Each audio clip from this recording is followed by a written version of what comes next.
In a kingdom far, far away, where nymphs and goblins like to play, they despise what the other seeks and force each other their books to keep. When superheroes roam free, when aliens get a little horny, this is where we set our scene. And I'm sorry if it's a bit unclean. My name is Jess. My name is Hannah. Girl, what? Oh my goodness. Ugh. Okay. I told you I needed 20 seconds. I know, that was insane. You just wrote that like, Yeah. did you just decide that you were going to do that just now? Yeah, just now. Thank you. Brilliant. Oh my God, you should be a writer. Yeah, I should. I should do more fun intros like that. That was great. amazing. Yeah, and please continue to not warn me, because that was like the pure joy that just sparked. Like, oh my goodness, what a lovely opening. Well, on theme too. What are we doing today? Yes, today, it's a genre swap. Okay. Hell yeah. Yeah. In case you hadn't guessed from the poetry, we are once again trading genres. I have the pleasure of reading a romance, whereas Hannah has, what would you call it? I feel like it's sci-fi. It's kind of sci-fi. It's like I'm gonna urban go with sci-fi, I would say. Yeah. Okay. We both went the sci-fi direction. It was just vastly different subgenres. Yeah, different flavors of yeah. sci-fi. yeah, for sure. But anyway, how are you? I'm sorry, I had to burp. I'm good. I'm Nice. good. Better out than in. Sorry, let me try that again. I'm good. We've had several snow days this week because my city is not built for snow. So there was literally 3 inches of snow on the ground and the entire city shut down. So I had a few days off, which is nice. Just been doing my schoolwork from home, doing a bunch of reading. Right? Yeah, because I read this book. Sorry. You're like, did I read? Not me actively having a stroke. Am I a reader? On recording. Do I own a book? Oh my God. I own like 600 That's crazy. books. Anyway. So yeah, just been at home, relaxing, getting stuff done, doing some reading. Love that. I don't have a lot going on. Oh, I finished my application to grad school. Woo! So now we're just waiting. I have to hand in a form and then I have to wait. That's exciting. But I did apply to graduate, so I'll be for sure graduating May 21st. Yay. Super excited. I'll be applying like next week to graduate. Nice. Oh, look at at us. Look Same at here. us. Yeah. Wow. It's almost like we planned it, which we really, really did not. No, we didn't. I was hoping to be finished with this degree 2 years ago, but here we are. I was never planning to go back to school. Wow. Oh, how the turntables, you know? Mm-hmm. They really did turn. They did. Yeah. Yeah. So today I started reading this book called Murder in Tinseltown by Max Nightingale. And this one's really weird because it's a mystery, like a cozy mystery kind of a thing. But it's a choose your own story situation. So at the end of each little section, there's like a number of choices that you can pick from because you're the detective and the whole thing is told in second person. There's a list of choices you can pick from, and depending on which one you pick, that's what page you go to. And then you just like follow these different paths of the story to try to piece together who committed this murder. And it's like old Hollywood is the setting, and like this like world famous movie star has been murdered in a hotel. And so you have to solve it. But it's just so bizarre because like you're following the story and like I as the detective, I've been killed 3 different times. I got kicked off the case when the captain decided that it was a high profile case and he wanted credit for it. And so he kicked me off the case. That's so funny. And every time something like that happens, there's always a little note being like, this choice that you made was a mistake. Go back to this page and try that again. Or it'll be like, this is where the case ends for you, but feel free to start over from chapter 1 or like something like that. It's giving just you chose poorly. Yeah. Yeah. Like I got shot by airport security. I got stabbed by the hotel manager. Oh yeah. And then I got killed in an explosion. Oh, word. Yeah, and then I got kicked off the case because the captain decided that he wanted credit for it. Wow, what a bitch. So I'm just muddling through this mystery. It's really fun. It's really fun. I'm having a really good time, and it's like definitely a weird format type book. Yeah. So I'm enjoying it thoroughly. And then other than that, I'm continuing with my read of Twilight. Nice. This is my first time reading Twilight. I was never a Twilight person in high school. However, reading this now, as much as I find it insufferable at this moment, I know that I would have been a Twilight person. And so I am so glad I did not read it at 14 when you're supposed to, because that would have been so, like, it would have become my personality. Honestly, I don't know if I would be the same person. Much. Yeah. I don't know if I would be the same person today if I had read this at the time. I'm heavily annotating it. I'm mostly just making fun of Bella in the margins. Which is fair. Yeah, and I'm tabbing it, and I've run out of the tab color for every time she does something insufferable. Now that is gold. I love that. But I've also run out of the romantic color. Really? Because, listen, I am 236 pages into this 500-page book, okay? Mm-hmm. And nothing has happened. But it's getting to the point where I've gone straight past irritated and right into feeling like I'm finally understanding what all the slow burn girlies are talking about, because the tension is delectable. And so I've run out of that tab color. That's insane. It's crazy. I was not anticipating this at all. And you can see it in my annotations how I'm slowly getting on board and suspending my belief.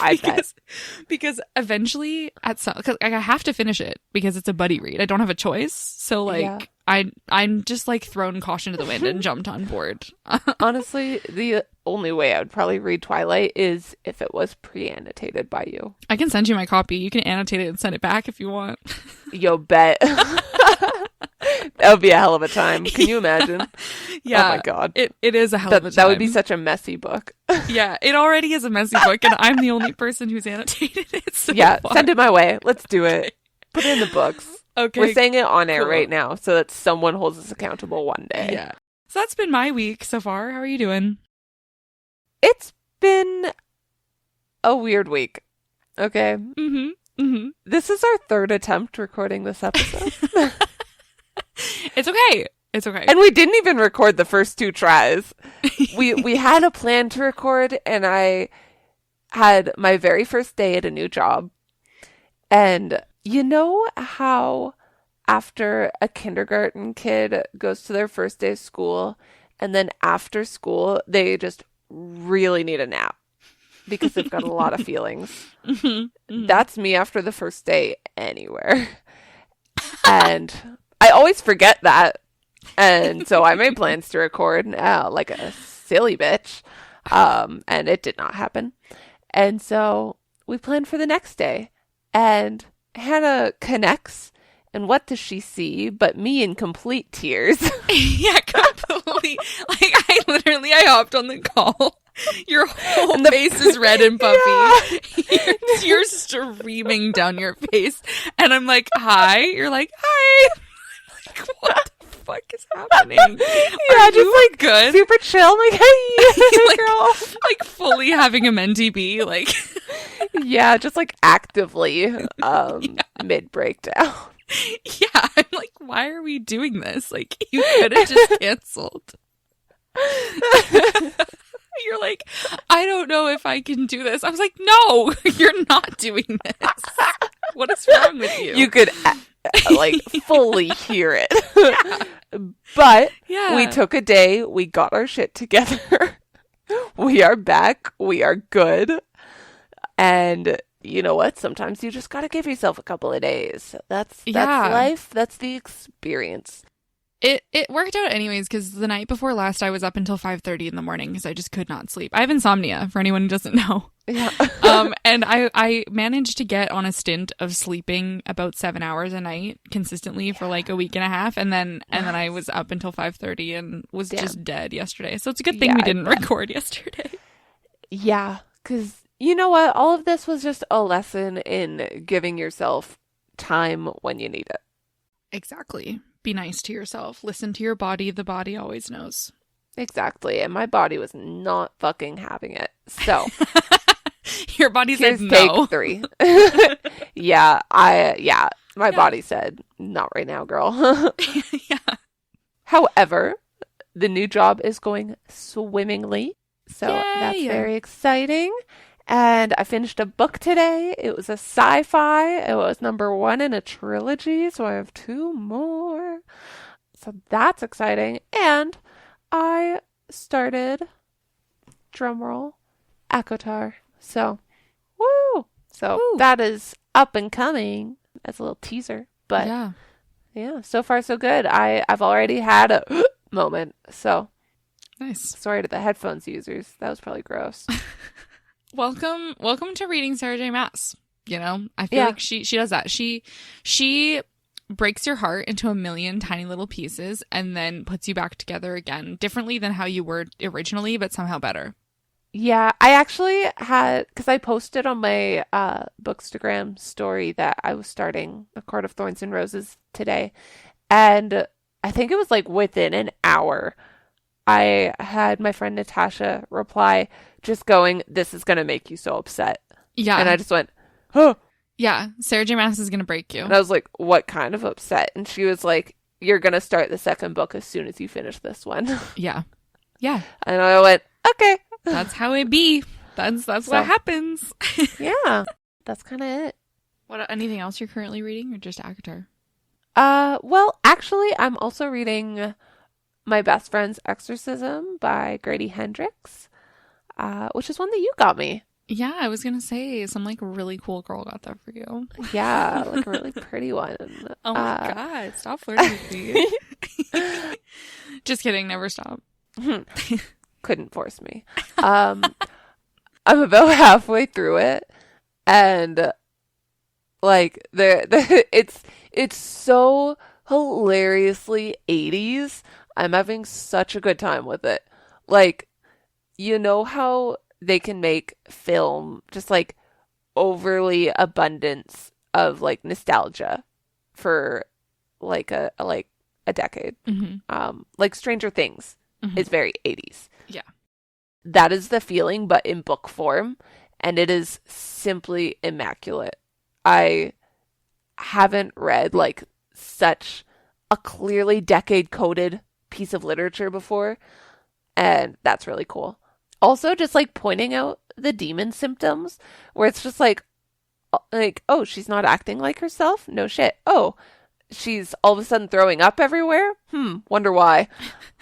Definitely not a demon. That'd be crazy. Yeah. So it's cool. a good time. Yeah, you have our music guy to thank for that one, actually. Anika was the one who told me to get that one because I have read a single Grady Hendrix book in my life. It was the Southern Book Club's Guide to Slaying Vampires. And it was not my cup of tea. I did not enjoy it. However, it is exactly your type of book. And then you had something on your Amazon wish list. Yeah. It just came out, Witchcraft for Wayward Girls. It just came out. And it wasn't out yet. And I'm like, well, shit, like, which one should I get? And I happened to be with Anika, and she was like, well, I've read My Best Friend's Exorcism, and it was pretty good. So you could do that one. I'm like, okay, bet. Like, I just need something. And so I'm glad you're enjoying it. Yeah, I'm honestly loving it. If his other books are, or like have the same intrigue as this one does, or like hook you in the same way, then I can honestly see him becoming an auto buy. Yeah, 100%. He should be an auto buy for you. Yeah. Cool. With that, would you like to tell us about the book you read? I would love to. So, I read Vicious by V.E. Schwab, as forced upon me by Jess. Mm-hmm. And I've never read a V.E. Schwab book, but I remember when there was all the Invisible Life of Addie LaRue hype. Yeah, because I read it during the hype. It's one of my very first ones. Yeah, and so I was always like sort of peripherally aware of V.E. Schwab. Because also a darker shade of magic as well was another big one. But I just never picked one up. And I was in a reading slump in the last little while. not really sure what I was in the mood for, not really sure what I wanted to read. So it was actually really nice that we were doing a genre swap because it like forced me to continue reading. And as much as I hate to say it, as much as it pains me, as much as it makes me so angry and vengeful, it was 5 stars. You got me. Where do we think those feelings are coming from? Let's break this down a little. I didn't want to like it. Like, I was angry about it, about having to read it. I didn't want to like it. I was like, oh, this is stupid. Like, I don't want to do this. Because I have very strong feelings about the genres that you read. Yeah, I know but you got me. That one was a good one. It was a good one. It was so good. So, I'll give you a description. Yeah. Sorry, I'm not more prepared. It's a very off-the-fly episode. Yeah, we're flying by the seat of our pants. This is just what you're getting. It's been a weird week. It's been a weird week. But you know what? I don't think people come to us with expectations. Yeah. Also, we just like had our how are you for 20 minutes. Like that was that's crazy because we haven't talked really. Okay. So the description, Vicious by V.E. Schwab. Victor and Eli started out as college roommates, brilliant, arrogant, lonely boys who recognized the same sharpness and ambition in each other. In their senior year, a shared research interest in adrenaline, near-death experiences, and seemingly supernatural events reveals an intriguing possibility that under the right conditions, someone could develop extraordinary abilities. But when their thesis moves from the academic to the experimental, things go terribly wrong. 10 years later, Victor breaks out of prison, determined to catch up to his old friend, now foe, aided by a young girl whose reserved nature obscures a stunning ability. Meanwhile, Eli is on a mission to eradicate every other superpowered person that he can find, aside from his sidekick, an enigmatic woman with an unbreakable will. Armed with terrible power on both sides, driven by the memory of betrayal and loss, the arch-nemeses have set a course for revenge, but who will be left alive at the end? I loved it so much. This book was so good in terms of characters and the psychology of it, and specifically character relationships. And we all know how I feel about character relationships and how that gets me. It gets me. That is why I picked this one, is just because of the characters. Yeah, oh my gosh. The relationship between Eli and Victor is so horrible and haunting and just like obsessive in a way that like I have never seen the kind of relationship where the characters simultaneously are obsessed with each other and love each other and also hate each other passionately all at the same time. And this book captured that complexity so beautifully. And that's not even getting into the like psychological and philosophical debates that are sort of brought up and touched on in the book in the context of this like battle between good and evil and morality and things like that. It was literally like Jekyll and Hyde meets X-Men. Yeah, dude. That's such a good way to put it. Yeah, and I loved it. I love Jekyll and Hyde. I love X-Men. Okay. There we go. It was perfect. 2 birds. Yes. And now is where I'm going to get a little bit spoilery because there's some specific things that I want to talk about. We all know this is a spoiler-filled podcast. Yeah. But I just want to mark that the right now at this timestamp is where I'm going to start getting spoilery. Yeah. This book was so beautiful and I was starting to figure it out. Like I texted you when they did the first experiment with Victor's death with the painkillers. And I was like, and then it failed. But then when they did Eli's and it was successful, like of course it had to go that way because Victor was always so jealous. And of course it had to work for Eli first. And Eli had to be the first one. And when it worked and he was regenerating and healing, I'm like, oh my God, I know exactly like why this is working because like Eli died by freezing to death. So he quite literally got frozen and stopped aging, and like the body always goes back to the form that it was frozen in, and so he's essentially immortal. Mm-hmm. And then Victor ends up being able to control pain, but I thought that it was because they tried to kill him with painkillers, but then it ended up being that he was electrocuted. That's what, like, his second attempt is what worked, and it had to do with the nervous system because of like the electricity in the body. It's so fascinating, that connection. I love the biology aspect. Yeah, and the pain and the way that he can give pain and take it away. Yeah. And it's just so cool. And I feel like also those powers were fitting for like their roles in each other's lives and like who they ended up becoming. Because Eli was always this like golden boy sort of type with like a winning smile and can get away with anything, and like everyone loves him, and he's so like popular and alluring and charming, and you know, he was like the quote unquote like stereotypical hero archetype. Mm-hmm.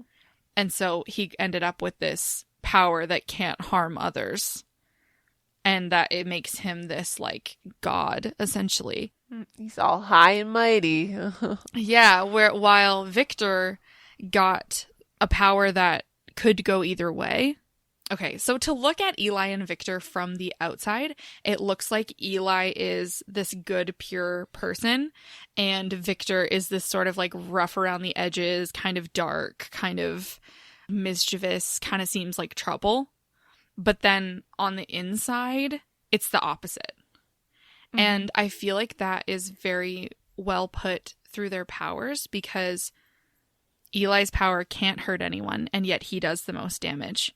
Whereas Victor's power can hurt everyone around him constantly, and he chooses not to. And so I feel like that sort of connection and like the duality between the two of them, chef's kiss. Like even through like their appearances. So their appearances are at odds with their powers and who they really are, because Eli's the golden boy, but he's the like tall, dark, and handsome one. And Victor is I always forget that Victor's blonde. Yeah, whereas Victor, it stuck out to me because Victor is this sort of rough around the edges type to meet him and like on the surface. However, he looks the part of being quite literally a golden boy. Yeah. So like there's just a lot of like duality there between the two of them, of light and dark. Because like the one who seems light is dark, and the one who seems like, they're both white men, to be clear, but like, you know, dark hair, dark eyes, like, you know, the one who like looks like that is actually like their appearances, like their physical features reflect who they actually are, and their powers reflect who they like present on the surface. And so there's just like, they're the most beautiful foils for each other as well, because they have so much in common. It's just a matter of their internal like moral compasses. And Eli also, there seems to be like some kind of an extended metaphor about religion, because Eli is the one who believes in God and has this relationship with God, and he's a Christian, but he got very quickly radicalized and started to reflect like how that sort of Christianity, like that type of quote unquote Christianity, can become dangerous, because he suddenly believed that he was sent by God, and God was condoning his actions, killing other... Like, no, dude, you did this in a bathtub. Yeah, and then Victor, who essentially is an atheist, ends up in the end reflecting more of the like sort of Christian values in the end, of like doing the right thing and taking care of people and you know, things like that. There was a quote actually where it was Sydney who had like her internal monologue. Sydney is like the little sidekick character who Victor meets, and he saves her, and then they just form this really wholesome and lovely relationship of like, it's almost like a big brother little sister type. Yeah, she's like connection. a 9-year-old girl. She's 12. She's 12. Okay. Yeah, she's 12. And he's 32, I think. Yeah, she's 12, he's 32. And he meets her because after Eli shoots her, because she's an EO. They're called EOs extraordinaries. These are the people who've had near-death experiences, and that's what gives them their powers. And the nature of their power has to do with what they were thinking when they were dying. And she just kept thinking, come back, come back, come back, because she was sinking into a frozen lake while her sister was closer to the surface. And so she just kept thinking, come back. And then when she was brought back after her near-death experience, she had the ability to raise the dead, to basically give them a second chance to come back. And so what made me realize the sort of like religious side of it is because her internal monologue said something that I always say. Because I have not been involved in the church for a long time, but I do consider myself a Christian. I do have a relationship with God. It's way less sort of ritualistic and religious and ceremonious. I literally just chat with God. Like, my prayer is like I'm like driving down the road, like going to work, and I'll be like, hey God, like, how's it going, what's up? And I'll just like tell him about my day. Make it a good one. Yeah, exactly. And so like, and it is this like close personal relationship, and that's how I treat it. And one of the things that I've learned like through that, and through like what I've learned over time about like the Bible and the values and all of that, my interpretation of it always, the verse that always stuck with me was, he who is without sin may throw the first stone. Essentially just being like, you know, who are we to pass judgment on other people when we are just as impure and we are all human? And so that comes from this place of equality, and not like just a reminder that like I personally do not have it's not my place to pass judgment on others, and it's not my place to decide things like that. And it was Sydney on page 155. So she's been taken by her sister and Eli. Her sister has gotten involved with Eli, and her sister's power is that she can compel people to do whatever she wants, and they're powerless to stop it. And so Eli takes up with her, mostly because she tells him every day, you're not going to kill me today, because she was one of his targets, and then she realized and has been using her will to sort of avoid that, and then they end up in this sort of odd relationship. So they grab Sydney, because her sister is like, oh, like, come visit me or whatever. And so she and Eli they take her out to this field where there's this dead guy, presumably killed by Eli, because Eli is a serial killer. And they want to, like, he wants to see Sydney's power, presumably to kill her, because he kills EOs. And so she's looking down at this body of this man that they want her to bring back, and she's sort of like considering it in that moment, and she's sort of thinking about her power. And so the highlight I had was, that's what Sydney was giving these people, a second chance. Her fingers hovered over the dead man's chest for a moment as she wondered if he deserved a second chance, then chided herself. Who was she to judge or decide or grant or deny? Simply because she could, did that mean she should? And that's a 12-year-old girl. That's a 12-year-old girl. And so it was just so fascinating to me that, first of all, there is this commentary in this book about, like, just because you have power, are you, like, does that make you better? Or, like, does that mean that you should use it? Just because you can pass judgment, does that mean that you should? And it brings up this sort of philosophical question. And I thought it was really interesting that that was done from the perspective of a child, because specifically that kind of self-righteousness and or like bigotry or like all of those things are taught. Children are not naturally that way.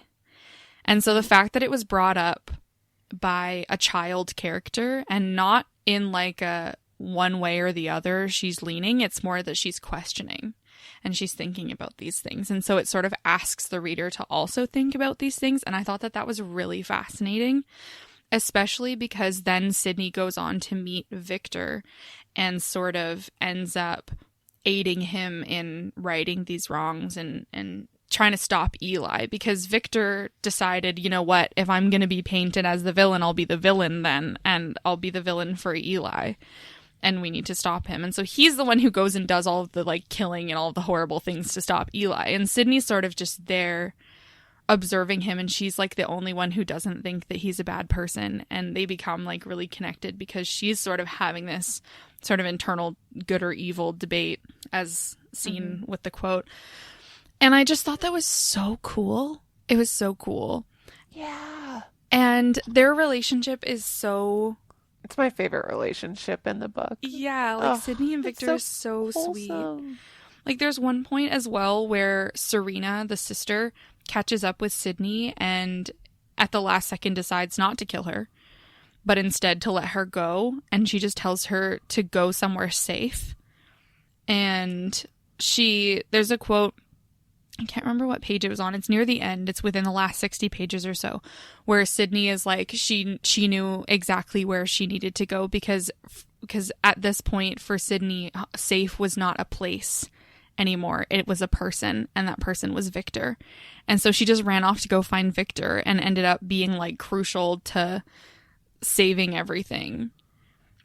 And ended up being able to help out. And they're just like so wonderful and lovely. And then like the full circle moment too, where the book opens with them at the cemetery digging up one of Eli's victims so that Sydney can bring him back to life and they can use it to like lure out Eli.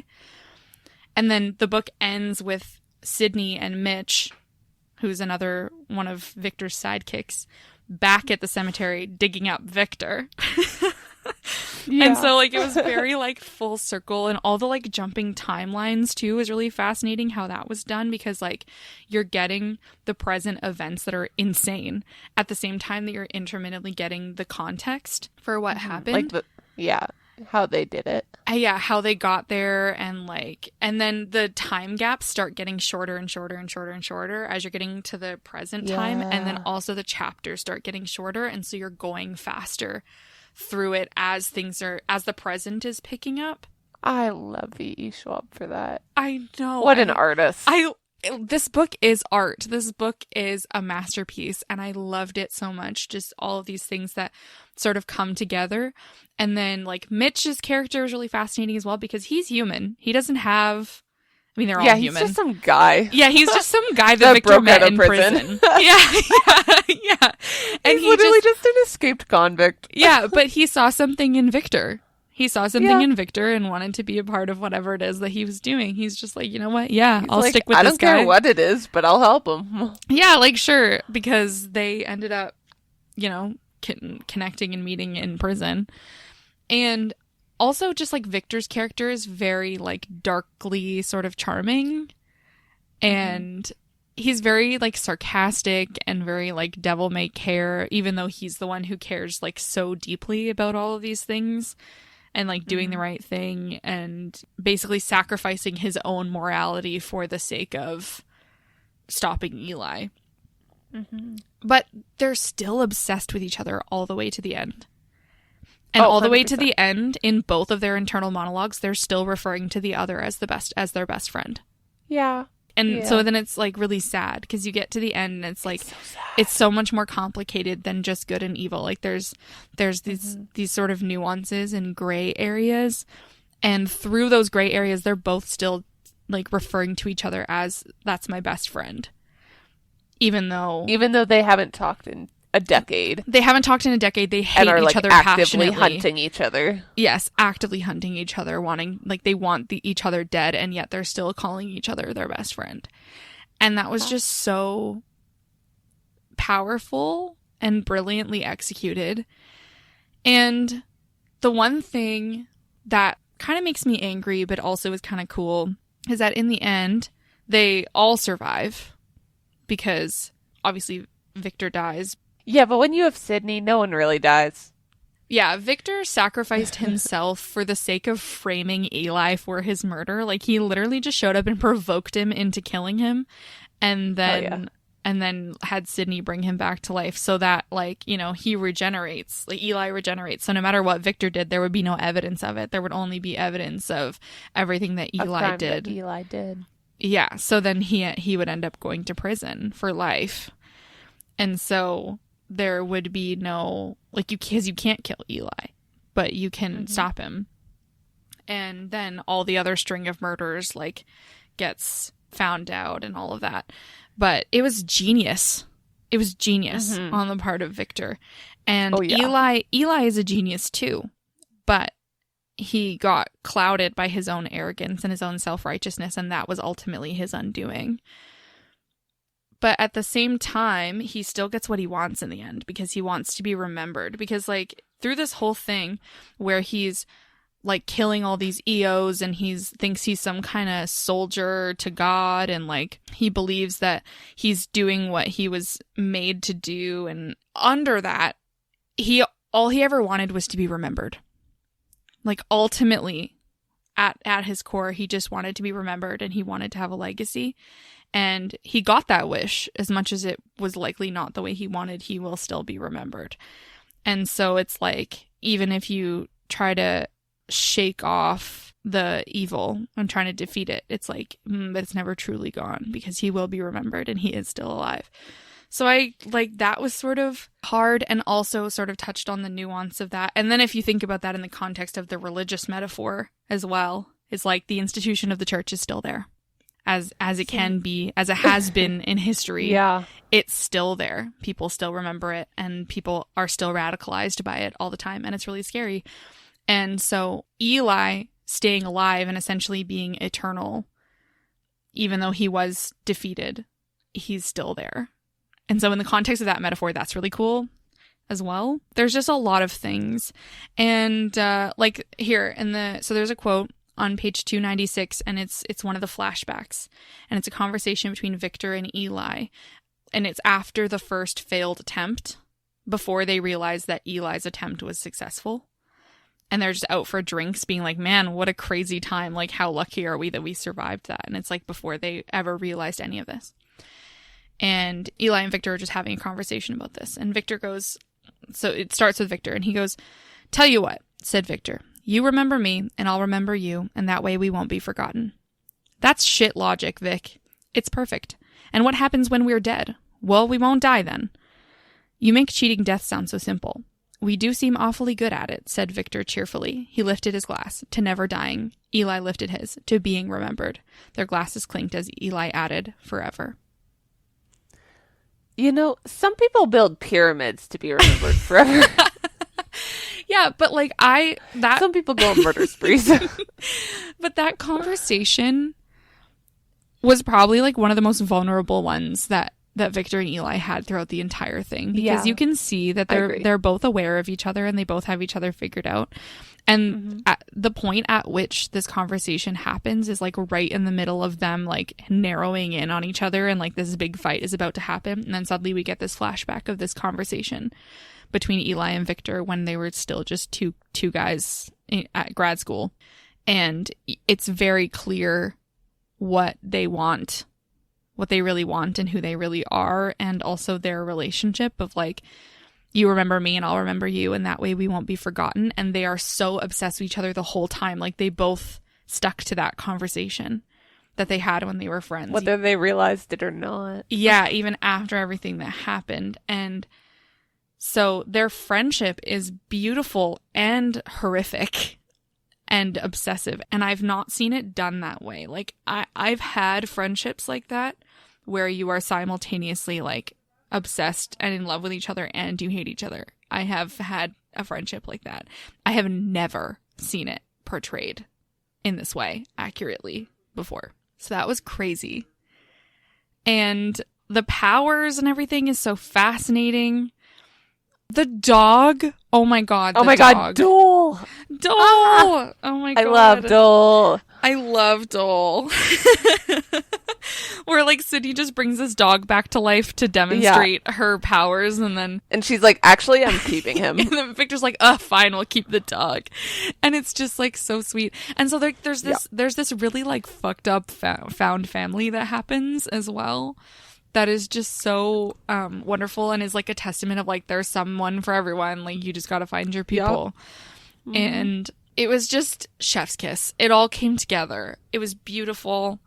At some point, it had lost a half star for something, and I can't remember what it was. Like, I was going to rate it 4.5, and then I read the last 60 pages, and I completely forgot what it was, and so I'm like, whatever, it's 5 stars now. It's 5 stars now. If it wasn't big enough for you to remember, it's not big enough to count. Yeah, exactly. So, overall, the characters, the psychology, the character relationships, the larger themes and metaphors that come into it, the nuances of all these, like, little Easter eggs and things that connect, like, you really feel everything in this book.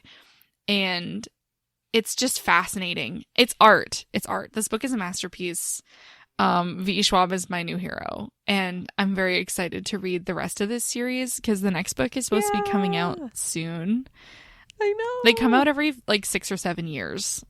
Yeah, it's going to be a trilogy, I believe, eventually. The third one has a title, hasn't been revealed yet. Like the cover hasn't been revealed yet, but I'm anticipating it, and I'm torn because I'm like, I don't know, because sometimes the sequel to books like this ruin them. But then again, I have faith in V. Schwab. Yeah, true. I have faith in her. Yeah, I'm just so deeply affected by this. And I was going to make notes, and then I just realized I didn't need to. This is just wonderful. And I've talked for so long, and I'm so sorry. but I just loved it. And I feel like this is another one that's like, I don't care who you are, you gotta read it. Yeah. I'm so proud. Yeah, you killed it with that one. You really got me. Hell yeah. It's not often that I kill it like this. Yeah, I highlighted so many quotes. I had to refrain from annotating it because it would have taken me a million years to finish it. But I didn't even need to write things down. I just highlighted these long quotes and was just having such a good time. And even just reading the quotes again. Like, as soon as I read the quotes again, I know what I was thinking. And It's just so cool. It was such a cool experience. And so I really loved it. I'm so glad. Yeah, 5 stars. Vicious by V.E. Schwab. Well, that was a lot more emotionally dense and dark than our next book is. Strong pivot, yeah. However, I am looking at it on Kindle right now, and it's a #1 bestseller in colonization science fiction, which is hilarious. You have to keep reading the next few books in the series to understand why that is the case. And once you do keep reading, it does get more serious. Yeah, the first one does not have much colonization in it. However, no. I had the pleasure of reading Ice Planet Barbarians by Ruby Dixon. So I'm going to start with the synopsis. Yeah, you go. I'm going to just sit back and eat my dinner that's here. Yeah, there you go. And keep in mind, this is book 1 out of 21. So just keep that in the back of your head at all times. You'd think being abducted by aliens would be the worst thing that could happen to me. And you'd be wrong. Because now, the aliens are having ship trouble, and they've left their cargo of human women, including me, on an ice planet. And the only native inhabitant I've met, he's big, horned, blue, and really, really has a thing for me. That's the whole description. And so there's one scene that immediately comes to my brain every time I think about this book. And I've got a quote that just perfectly describes the entire scene. Okay. So this is from page 35. No, it's from 36. It's from page 36. And it says, "It's just that out of all of the worst case scenarios I've come up with since being abducted by aliens, being licked until I come isn't anywhere on the list." And his mouth is so full. She's got words. Sorry, I'm rearranging my setup. There's the laugh. Oh, wasn't that great? Yeah. So essentially, after being completely abandoned on this snowball of a planet, she runs into a native of the planet who is like 8 feet tall, blue. His skin basically feels like velvet.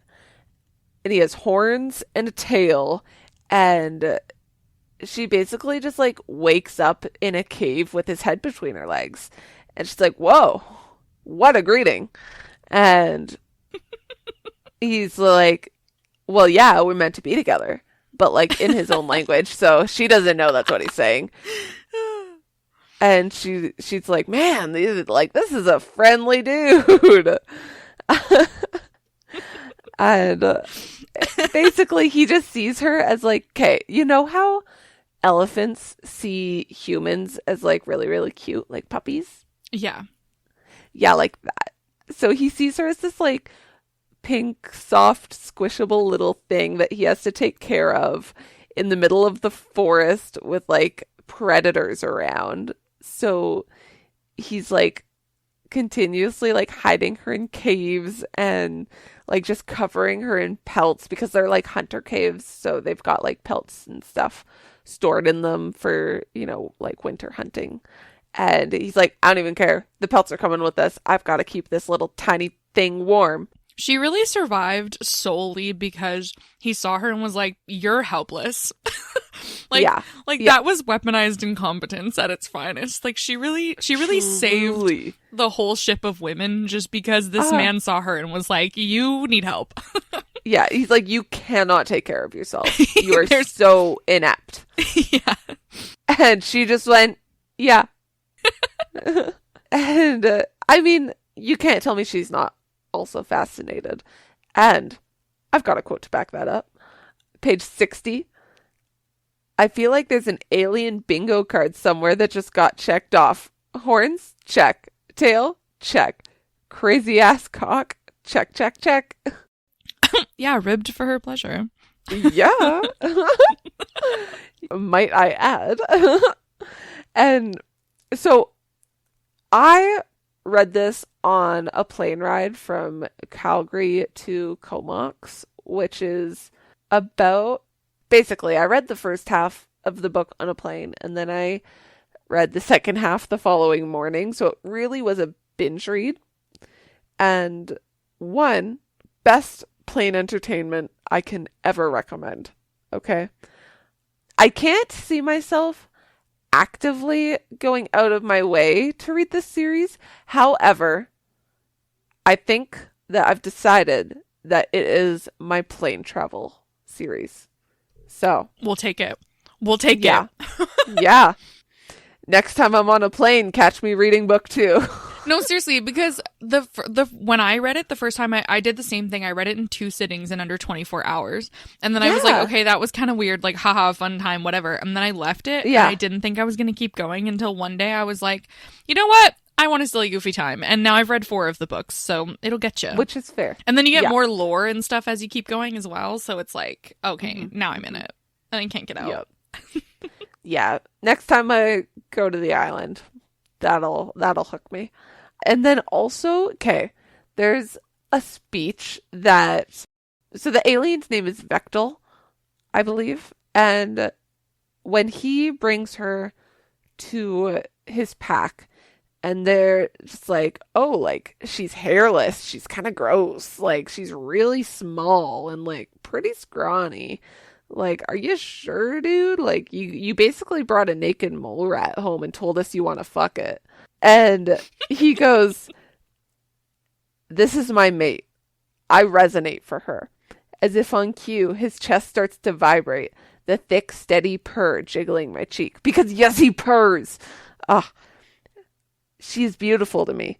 Different, but beautiful nevertheless. He brushes his fingers through my hair. I have seen her bravery, her spirit, and her will. She has trusted me when she has no reason to.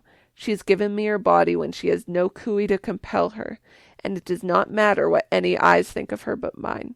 And to me, she is the most wonderful, most attractive, and most compelling of creatures. Page 137. And that is what sold me on Vectel. Oh my god, like, I love that moment. I love that moment, and all of the men in the series are the same way. Yeah. It's lovely. And after that, a bunch of them are just like, I could get me one of those. Are there more where she came from?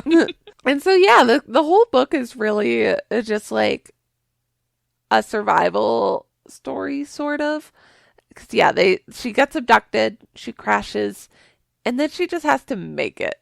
And, it's an alien planet. They're not even sure they can breathe on it at first. They sort of can. And then, boom, fated mates. So, what's not to I like fated mates.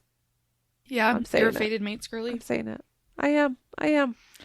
I knew you would be. You should have just listened to me to begin with. Yeah, but I get just so stuck in my ways, and I don't like feeling like I'm wrong about myself. You're not wrong about yourself. There's just more to yourself than you're willing to admit. Yeah, but then I'm keeping secrets from myself, and then there's a whole other person inside my head, and that's just too much to get into. You're somehow keeping secrets from yourself, but not me. Yeah, it's always been that way. The autism, the lisp, the romance, all of it. Okay, you need to just write down everything you know about me, because I don't know half of it. But how are you doing that? Where you're conveying to me, but have no conscious idea. I don't know, bro. What an odd relationship we have. Yeah. I love that for us. Yeah. So, yeah, I feel like there's not much to go in depth on this one, if I'm being frank. Of course, there's 21 more books. So, how many girls are there on the ship? Do you recall? It's 12? I know there's 12 in the tanks, in the cryo tanks. I think there's 12 cryo tanks, plus this handful of quote unquote extra cargo, which our main girl, I don't even remember her name. I don't Georgie. have it written down. There we go. I remember because he calls her Shorshi for a really long time because he can't pronounce it. Yeah, because they speak very different languages. Yeah, they do. Yeah, Shorshi. Yeah, there's I don't know. I want to say 18, 19 girls. Approximately. Do not quote me on it. No one's gonna, but just in case. And so, yeah, you can see where the series goes, sorta. Yeah. You've got an inkling. Yeah. It gets better as it goes, I would say. I've heard. I actually did a little bit of reading on Reddit about Ice Planet Barbarians the other day when I was making notes. Mm-hmm. And actually a comment from Pisces Baby in Sweden on Reddit. Shout out. They said that it's sweet in its own weird way, with enough tension and constant threats on the horizon to keep me interested. Yes. And that is exactly how I felt, which is why I wrote it down. Because I was like, you know what? Yeah, that's this is a book that you tell people you're reading, quote unquote, for the plot. And then you're actually reading it for the plot. And you're like, what the fuck just happened? Yeah. Literally. I started the second book and I was like, what? What the hell is happening? Yeah. So, catch me reading book 2 next time I'm on a plane. Yeah. Or tomorrow, I don't know. No, I'm reading Akatar tomorrow. Yeah, Akatar is a whole separate beast. Yeah. Aliens or fairies? Yeah, I don't know. I was surprised by Ice Planet Barbarians when I read it. What did you end up reading it? I want to say it was 3.5. Because I had a good time reading it. There were definitely some things where I'm eh.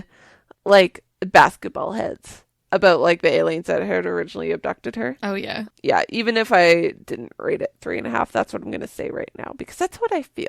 As you should. Yeah. Overall, entertainment-wise, I'd say it's a 4.5, which is pretty darn good. Ice Planet Barbarians. Horny blue aliens that have feelings. Yeah, and then weirdly it brings up actual issues the population and keeping their race and their planet alive, and oh yeah. it weirdly delves into that stuff, and there in the further books it really gets into Vectel's leadership and how he leads and the ways that decisions really? should be made, and a little more political. Yeah, it gets, that's what I'm saying, you get more lore as you keep going, and where these people came from on this planet as well. So yeah, you get a little bit of that right at the end, because I know I referenced in one of the quotes Kui. I always said it Kui. Khui. And that's like this, it's almost like its own being, It's a but parasite. it's native to the planet. Yeah, it's a parasite that's native to the planet because it turns out the blue guys are not native originally. But if you accept this parasite into you, it basically like morphs with your cells in a way that allows you to like continue breathing and like sustaining your body on this planet. So like it raises your internal temperature because it's an ice planet and just like allows you to survive in that climate. And yeah, come the end of the book, it's basically the humans have to either A, take a QE and submit to living on this planet for the rest of their lives, B, just die, or C, have their abductors come back and go with them, which is obviously a terrible plan. So, yeah, cooey's for everyone. Yeah, and I thought it was like, at first I was really questioning it because I'm like, consensually this seems a little nuts. But then, like, it's really interesting to see all of these characters just, like, make something of their situation. Like, they just decide that they're going to make the best of it. And that's kind of badass. Like, there's a lot of badass women in this series. Especially if you continue reading, like, the next few female leads are all pretty badass. Yeah, I've started so many series lately, 2 of which I actually plan to fully read, which is a lot. Actually, 3 of which. Holy shit, I need to calm down. Girl, you don't even want to know how many unfinished series I have on the go. I'm a mood reader. Usually by the end of the first book, I'm like, okay, I want something different. And then I forget and I go, it took me like 3 years to get through Throne of Glass. I nearly started book 2 of Duskwalker Brides right after I finished book 1. However, I was like, no, I have to do pod reading next. I need to. And so I read The Yellow Wallpaper. And then I read book 1 of another series because why not? But it went from romance to sci-fi. There are 12 humans total. Also, oh, really? Yeah. How's it? I 21 think books. I don't know. Did they procreate? They do. Yeah. Oh, wow. Yeah. Do they look half and half? Yeah. They're super cute. The descriptions are adorable. Okay, guys, I might need to read this series. This is what I'm just saying. Just for the biology of it, okay? I work in healthcare. I love anatomy, oh my God. Yeah. I've got questions. Yeah. That's what I'm saying. This series really sneaks up on you. This is what does it for me. That's why I picked Ice Planet Barbarians for you, because it's one of those things where it kind of sneaks up on you, because you kind of scoff at it and you want to dismiss it as like just literature. But then you actually read it and you're like, oh shit, like there's actually a lot of really cool shit going on. And then it creeps up on you and suddenly you read 4 books in the series. They're also like 180-page books, so you really can just like fly through them. Yeah, exactly. Yeah, which is nice. I love that. I love a good quick read. Get those numbers up. Yeah. Yeah, really. That's the only reason I read 6 books in January, is they were all super short. I read, oh my God. Speaking of updates, I know we started doing monthly recaps on our Instagram. However, I need to address the fact that I read 11 books in January. Good Lord. That happened in my 3rd year of reading, too. Yeah, and 3 were shorter, but even taking those ones out, that's still 8 books. 8 novels, okay? Yeah.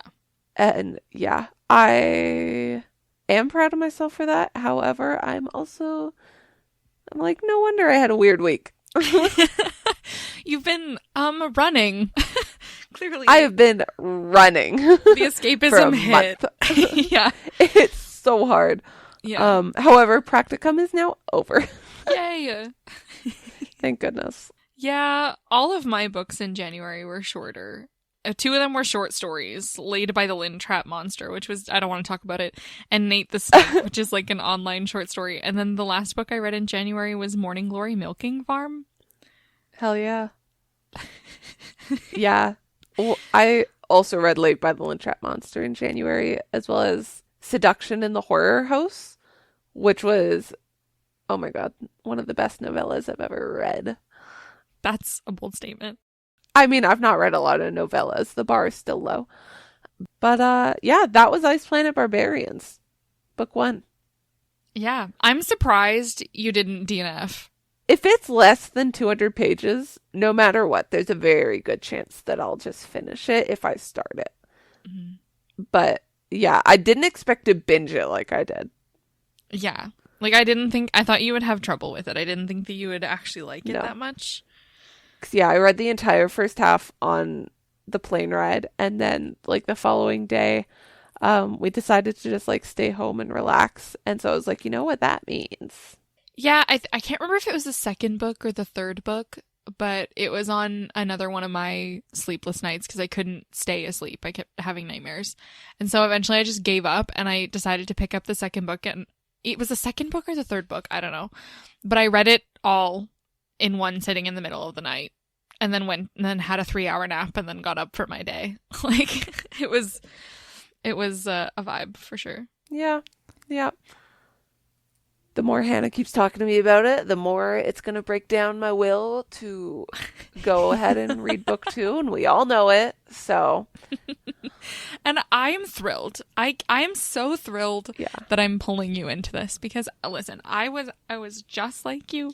I was just like you. I was strictly... I'm just easily persuaded. I was strictly a mystery thriller person for a very long time. Shocking, I know. And then I read Throne of Glass, and it changed my life, and now here we are. And my most recent book was Morning Glory Milking Farm. Yeah. It's such a weird combo. It was such a weird combo between that kind of thing and like all the heavy shit that I've read as well, because I do read classics and stuff. So I feel like I have become at least a more balanced reader since getting into this stuff. So I'm glad you're enjoying. I am. And if you also enjoy this sort of stuff, we would love to hear about it. Please tell us. Please tell us all of your recommendations. Spam us with them. Someone, I don't know who you are, okay? I don't care. Someone read Vicious and email me, please. Just please, I beg of you. Somebody who's listening. She's assigning homework. She's not even a teacher yet, guys. Grant? Grant! Oh my god, I would love an email from Grant. Please. Oh my gosh. There we go. Sir. Oh, this is like our version of the love letters to Chantal Tessier. Just email us, Grant. Grant, please email me. Oh, well, you can message us on Instagram or Threads at badlyannotatedpod, or Grant can email us at badlyannotatedpod@gmail.com. And you can find all of our links via the link in our Instagram bio. And with that, bestest of wishes, semi-okayish regards. Sincerely, Jess and Hannah.